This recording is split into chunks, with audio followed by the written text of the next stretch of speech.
Hey guys, here's my weekly aquaponics updates. I've got both of my systems ticking along now, and let's go over them real quick now. First, here's the continuously flooded bathtub system. It's been ticking along, and I think this basil plant still looks quite a bit worse for the wear, but it's looking better than it was before. I'm going to give it a bit more of a foliar spray of water right now, and I think it'll be fine in just a couple of days. Otherwise, water is still a bit tainted here, and the fish are looking just fine.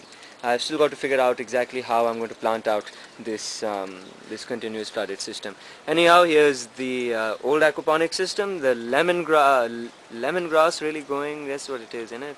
Yeah, lemongrass going really mad. Gotten a good bit higher, and the long cucumbers rather, also doing pretty okay. Put out a couple of new flowering heads. One over here, one over there at the back, and there's a tip climbing up there as well.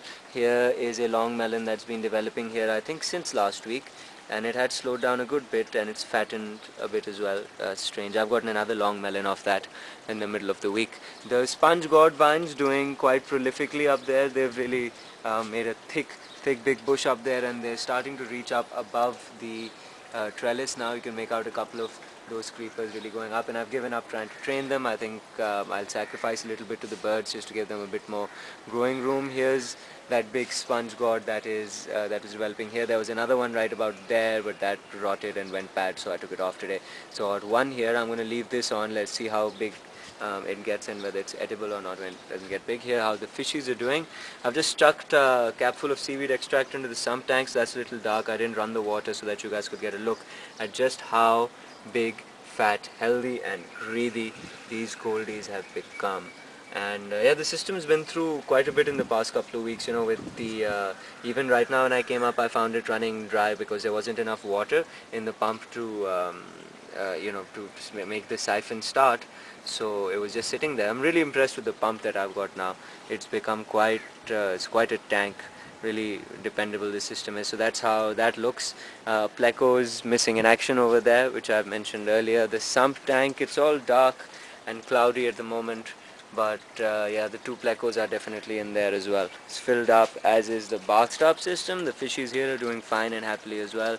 Really need to add more fish to this system. Now here are the plants really at the end of their life cycles, these tomato plants, but this rose plant is doing quite well. A couple of tomato plants still putting out some flowers like that one over there. A couple of them still fruit bearing. Got few tomatoes off them every few days. Not big ones, but at least they're very tasty. Now these strange plants, I'm pretty sure these are chilies. I have no idea how they got here. But they've just started growing the past few days, so it's even more. Their sweat chilies are going along. I picked up a whole bunch of all of those chilies that were there earlier, and I'm letting the ones that are on right now grow till they get a little larger, which is right there. Capsicum's not doing so well, but these have finally started flowering, and they've got some beautiful flowers on them. So yeah, we're going to have a look at that. Otherwise, the rose bush also does fine. This is the old rose bush, actually. That's the new one. It's also got a bit of a flower on it. And yeah, the long line of tomatoes is still putting out a fruit or two here or there. They're doing okay. It's very impressive that they're still managing to power along, though not really much to mention coming out of the plants, considering that they've been providing us with tomatoes since February. This is the chili plant, just a chili left on it now, taking a good 2 dozen of it. Here is that berry tree, which is, yeah, now it's got a couple of new growing heads down here at long last, and it's finally taken on some color and gotten over the transplant shocks. That's really positive. Here's that lemon plant that also came out of the aquaponics a while back. It's also really started to take hold since the weather has changed. It's gotten a good bit warmer here, the little lemons here. A good bit warmer in the past couple of weeks. Here's how the transplanted sweet basil is doing. Otherwise, this one, I'm letting this one flower, and I was trimming that. Needs to be trimmed again. They're doing pretty okay. So that's about how the systems are doing this week. Check out my other videos to see the Aquaponics update as well, which has really been wow. I mean, that system is going wild. And thanks for watching, you guys, and thank you for rating and subscribing. I really appreciate it. So keep those comments and those thumbs ups coming. Thanks for watching, you guys. Cheers.